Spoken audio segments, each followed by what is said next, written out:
Okay. Bago ang lahat, gusto ko munang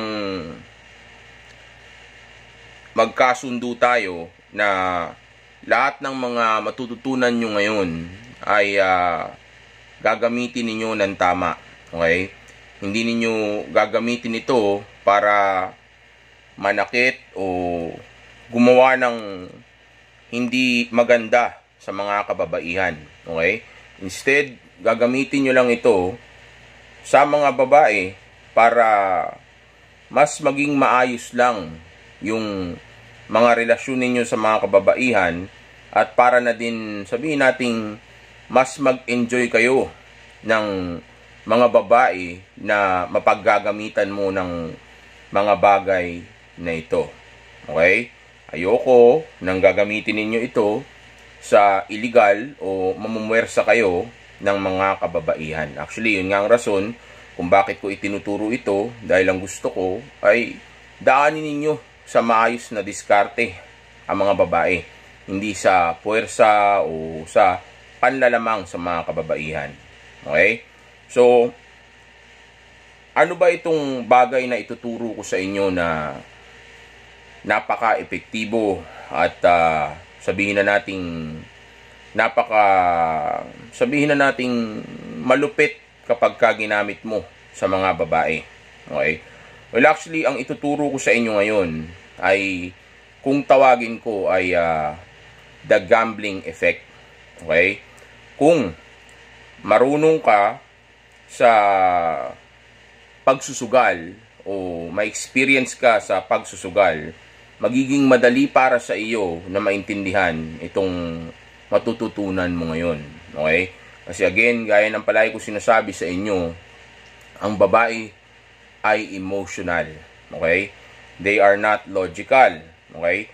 And fortunately for us, pagdating sa attraction and interest, okay, lalong-lalo na pagdating sa love and obsession, okay, para ma-obsess sila sa love o pag nakakaramdam ng love ang isang tao, lalo na ang isang babae, okay, ang basihan nito ay yung emosyon niya. Okay?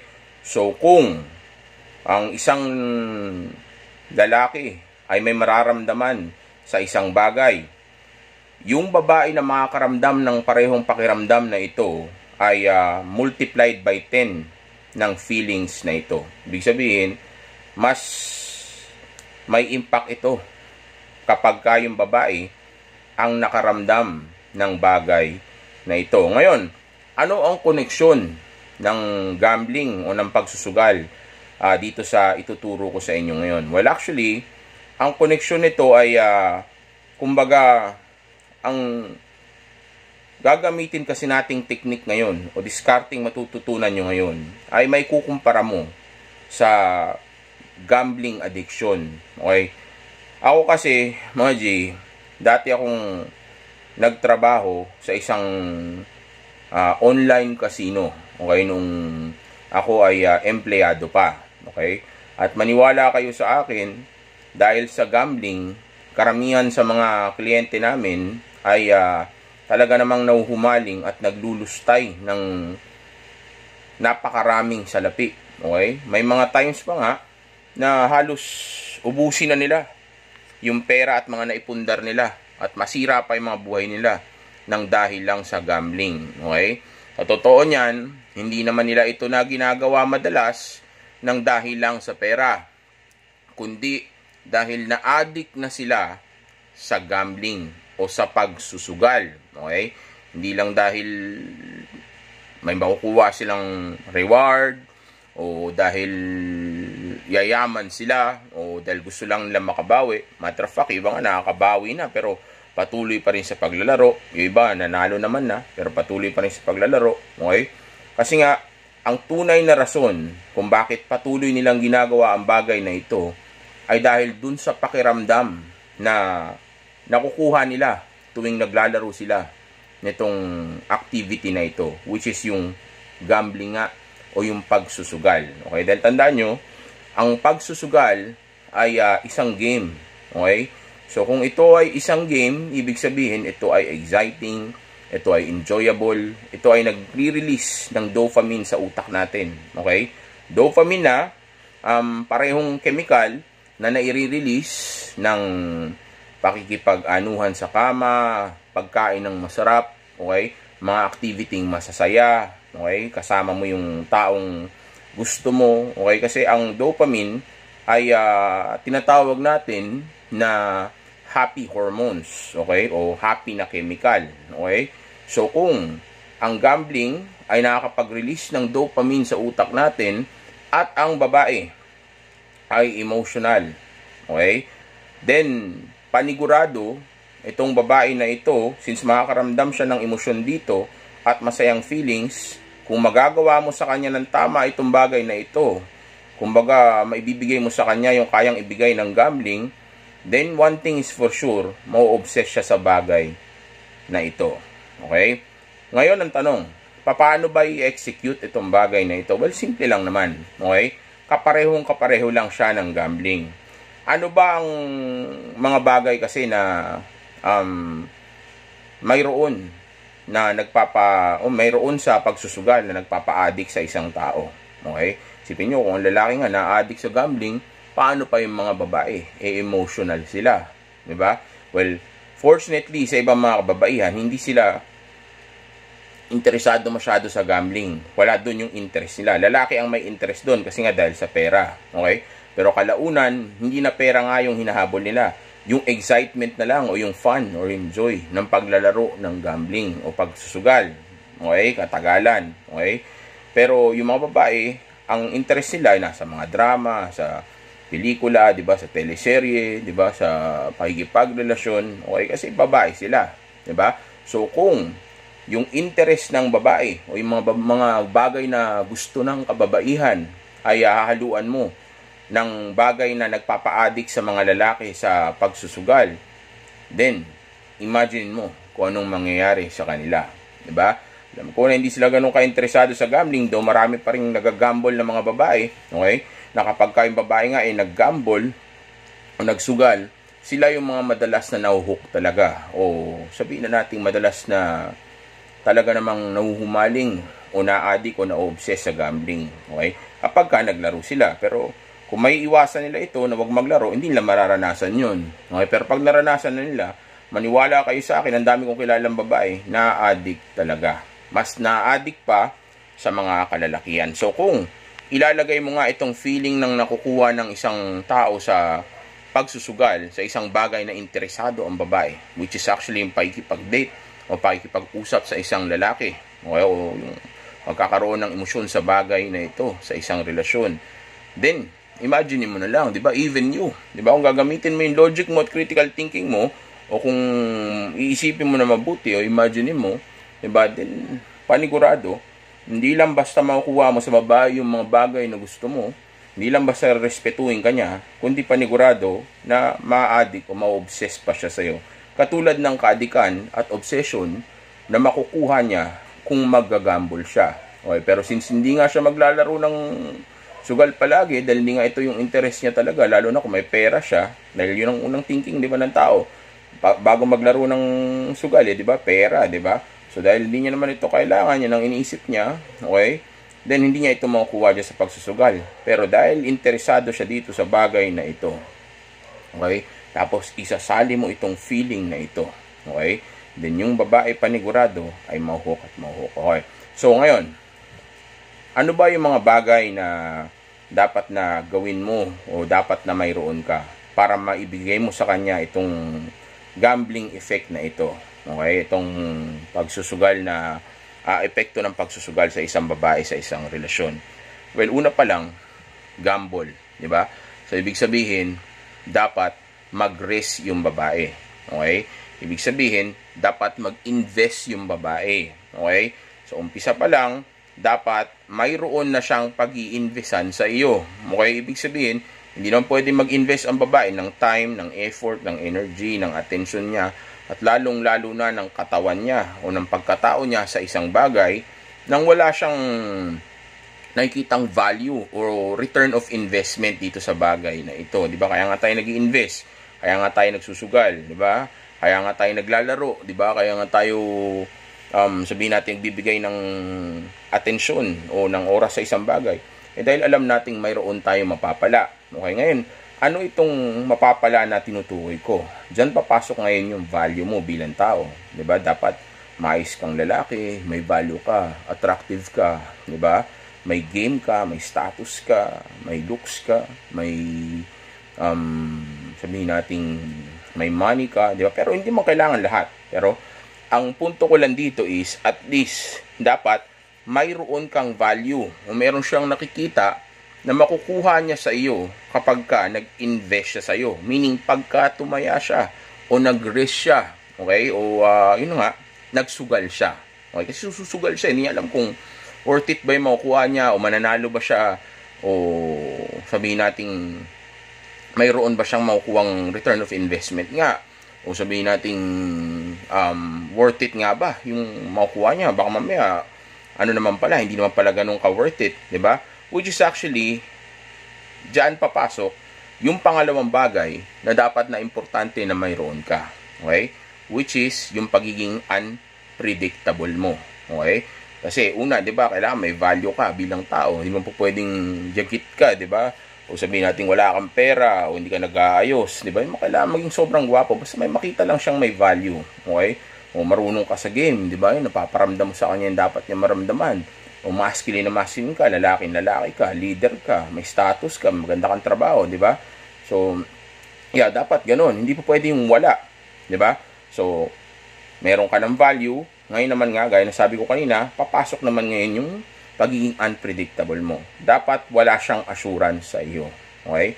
Dapat hindi niya sure kung makukuha ka ba niya talaga at anong klaseng personality at interest at attraction mayroon ka talaga para sa kanya. Okay? Meaning, dapat hindi niya nababasa yung utak mo. Dapat hindi siya sure kung makukuha ka ba niya talaga. Hindi siya sure kung mananalo ba siya talaga sa iyo. Hindi niya sure kung talagang ganun mo ba siya kagusto. Hindi niya sure kung siya lang ba talaga ang babae mo. Okay? Meaning, walang validation. Okay? Hayaan mong i-chase niya ng i-chase yung validation mo. Okay? Para magkaroon siya ng effect na nagsusugal siya. Okay? Kumbaga, hindi ko sigurado kung mananalo ko. Hindi ko sigurado kung tatama ako sa loto. Diba? Hindi ko sigurado kung makukuha ko yung gusto ko. Hindi ko sigurado kung mamahalin niya ba ako. Hindi ko sigurado kung ako lang ba talaga kinakausap nito. Okay? So, dahil may value ka, tapos wala siyang assurance, okay? Then, nagkikreate ngayon yan ng excitement, ng drama, at ng emotional turmoil sa kanya. Okay? At dyan ngayon papasok yung susunod na dapat na mayroon ka o ginagawa mo sa kanya. Ngayon, ano itong bagay na ito? Well, itong susunod na bagay na ito ay isang bagay na dapat na mangyari sa relasyon ninyo. At ito ay walang iba kundi yung drama at emotional turmoil na nabanggit ko kanina. Ibig sabihin, dapat nakakaramdam siya ng loss, nadidismaya siya, o na sabihin natin natatalo siya. Kasi hindi po pwedeng panalo siya palagi. Okay? Hindi po pwedeng lagi nang sure na mananalo siya. Mababato naman siya. Okay? Kaya nga importante yung drama at emotional turmoil. Meaning, dapat kada may mga taya siya o may mga times na sabihin na nating nagagalit siya sa'yo, naasar siya sa'yo, o naiirita siya sa'yo, okay? Pero hindi dahil inaaway mo siya o binabastos mo siya, kundi dahil kasi hindi ka niya makontrol, okay? Hindi ka nagre-reply ng mabilis, hindi ka laging available sa kanya, hindi ka niya mapasunod, okay? Pagka tinatanong ka niya tungkol sa mga babae mo, hindi mo sinasabi na kung ano yung mga bagay na gusto niyang marinig sa'yo. Sabihin natin yung tipong may mga times hindi ka nagpapaalam sa kanya. Well, actually, hindi lang may mga times. Talaga hindi ka nagpapaalam sa kanya sa mga lakad mo. Okay? Tapos hindi niya makuha-kuha yung relasyon sa iyo. Okay? Pero of course, hindi naman all the time kailangan ganyan. Kailangan kahit paano tumatama rin siya. Okay? Kaya nga, importante na nagde-date naman kayong dalawa. Okay? Lumalabas kayo. Okay? Nag-i-enjoy kayo. Okay? Tapos may nangyayari sa inyo. Okay? Well, kung wala pang nangyayari sa inyo, ang pinaka niya dito, reward niya dito is yung yung pagkikita ninyo. Okay? Reward yan, tama yan ng taya niya sa iyo, ng oras niya, ng attention niya, ng emotions niya, ng energy niya, okay? And of course, pati na rin ng magiging ng katawan niya kasi tataya niya, bigay niya sa iyo, di ba? Tapos i-rewardan mo yun ng attention mo, okay? Kaya nga hindi mo ibibigay yung attention mo tuwing hindi kayo magkasama ng babae mo, okay? Kasi pagka binigay mo yung attention mo sa babae mo, then nabavalidate na siya doon o nagbibigay ka na ng non-actual attention o ano sa kanya, reward sa kanya, di ba? Which is actually reward niya lang dapat kapag ka may mangyayari sa inyo o magkikita kayo. Yun yung magiging motivation niya. Since hindi ako palagi kinakausap nito, hindi ako palagi pinapansin nito, hindi ako sinusunod nito, okay? Then, tingnan nga natin kapag ka binigay ko yung bagay na alam kong gusto niya, baka doon makikita ko na yung mga bagay na gusto kong makita o magpapakita to sa akin kasi may mangyayari sa amin eh. O, di ba? So, nangyayari ngayon, hindi mo siya pinipilit, hindi mo inire-request sa kanya na may mangyari sa inyo o ibigay niya sa iyo yung gusto mo, pero siya ngayon yung namomotivate o nagkakaroon ng idea na gawin itong bagay na ito sa iyo para lang tumama siya. Okay? Para meron siyang makuha sa iyo, which is actually yung paniniwala niya na reward na attention mo. Attention na hindi mo bibigay sa chat, hindi mo bibigay sa call, hindi mo basta ibibigay sa kanya ng pambobola sa kanya o mag-uusap kayo na matagal sa phone, okay? Ibibigay mo lang tuwing magkasama lang kayo, okay? Pero pag hindi kayo magkasama, talo siya, okay? Maaasar siya kasi hindi kanya makontrol, hindi kanya makausap, hindi niya alam kung anong ginagawa mo, okay? Hindi ka palaging available, di ba? Absent ka, di ba? Hindi kanya ma-contact, di ba? Kukontakin ka, makukontak ka man niya, pero sabihin mo lang sa kanya is I'm okay, busy lang ako ngayon, pero pwede tayo mag-meet sa ganitong araw, o kaya pwede mo siyang tanong, kailan ka ba available? Tingnan ko yung yung schedule ko kung pareho tayo available sa araw na yon. Let's hang out na lang. Ganyan, tapos punta tayo sa ganito. Sabi mo, let's hang out, punta tayo sa club. Ganyan, o let's hang out, may alam akong lugar. Let's grab some beer. Ganyan, o kaya inom tayo. O kaya sabi mo, party tayo. O kaya let's meet up, let's hook up. Ganun, bala ka na kung paano mo sasabihin. Tinuruan ko naman na kayo paano gawin yan. Pero ang punto ko dito is, pag hindi kayo magkasama, talo siya sa pusta. Okay? Pero pag magkasama kayo, doon mo siya re-reward. Okay? So, ang nangyayari niyan, para siyang nagagamble. Kasi, di ba, yan nga ang rason kung ba't na-addict ang mga nag-gagamble. Alam ko, meron kang experience sa pag-gagamble o pagtaya sa, pagsusugal. Di ba? Hindi naman yan dahil lang sa pera o sa value na makukuha, kundi dahil dun nga sa proseso o dun sa activity, which is actually yung may win at saka losses, may winnings tapos may losses, tapos sabihin nating unpredictable, na-excite ka, mananalo ba ako ngayon, di ba? Tapos alam mo kung magkano yung mapapanalunan mo, pero di mo sure kung mapapanalunan mo. Tapos minsan nananalo ka, tapos minsan naman talo ka, gusto mong bumawi, di ba? Yun. Yung activity sa utak mo, okay? Dahil may activity sa utak mo at may excitement at thrill na nangyayari, doon ka ngayon na-addict, okay? Dahil active yung utak mo. Dahil ang utak ng tao ay sadyang ginawa para maging active, okay? Hindi magiging active ang utak, mababato ito. Kasi ginawa yan para gumana, okay? So ngayon, kung gumagana palagi ang utak ng babae at sobrang emotional niya, then imaginein mo, di ba, kung paano siya mag-i-enjoy at magiging masaya sa iyo, di ba? Hindi mo kailangan bigyan ng bulaklak, hindi mo kailangan magmambola, hindi mo kailangan sumayaw sa harapan niya o mag-perform o sabihin na nating gawin yung mga bagay na dapat na ginagawa ng isang simp, di ba yung ginagawa ng ibang mga lalaki dyan, di ba yung mga gusto nilang ginagawa, yung pagpapasikat sa isang babae, okay? Pero magiging masaya at mau-obsess itong babae na ito sa iyo nang dahil lang sa mga bagay na ginagawa mo. Sabi natin mga nangyayari sa inyo without you giving her gifts, okay? Dahil sa totoo lang, ang tunay na gift, o sabihin nating tunay na regalo na matatanggap niya ay ikaw nga, okay? Ikaw yung reward niya, okay? Hindi mo kailangan magumasos hindi mo kailangan bigyan ito ng pera, bilan ng cellphone, di ba? O ligawan, o bigyan ng tsokolate o bulaklak, okay? Dahil nga naniniwala siya na ikaw lang sapat na, okay? Sa'yo siya mismo masaya dun siya may emosyon, hindi dun sa bagay na ibinigay mo. Okay? Kasi pag binigyan mo ang isang babae ng cellphone o ng tsokolate o bulaklak, magiging masaya talaga siya. Validation yun, naparamdam mo sa kanya na special siya eh, di ba? Pero magiging masaya lang siya dun sa binigay mo, hindi sa'yo. Matter of fact, bababa pa nga ang tingin niya sa'yo kasi ipinapakita mo sa kanya na hindi ka ganun kakumpiyansa sa sarili mo, na willing ka pang magbigay ng mga bagay ng magbibigay ka pa ng mga bagay na katulad nun para lang magustuhan ka niya. Hindi ka ba ganun kakumpiyansa sa sarili mo? Hindi ba nakikita ang sarili mo na mas mataas ka sa kanya, o sabihin nating mataas ang value mo na ikaw lang sapat na? Tandaan nyo, ang tunay na gusto ng babae sa isang lalaki ay yung kumpiyansa nito. Kaya nga nito gusto ng gwapo, kaya nga gusto nito ng lalaki na na mayaman o may status, okay? Hindi naman dahil lang dun yun sa mga bagay na yun. Do, kasama yun, pero ang tunay na rason kung ba't nila gusto yung mga bagay na yun sa isang lalaki ay dahil sa confidence nito. Okay? Dahil pag ang isang lalaki ay may confidence, alam nila na malayo ang mararating nito. Kaya gusto nilang sumama dito. Tandaan nyo, mga babae ay survivalist. Okay? Tayo naman mga lalaki ay goal-driven. Okay? So, kung may kita niya na kumpiyansa ka, then ibig sabihin, kung goal-driven ka, malayo ang mararating mo. Okay? Since siya naman ay survivalist, then of course, gusto niya sumama doon para mag-survive siya. At lalo na yung magiging offspring niya, magiging anak niya someday. Okay? Naka-wired sila ng ganyan. Okay? Lahat ng mga babae ay ganyan. Kaya gusto nila ng may pera. Well, may mga iba talaga mukhang pera na rin. Okay? Pero, ang tunay na motivation yan is yung confidence, okay, na gusto nila makuha dito sa lalaki na ito. Okay? So, be unpredictable. Okay?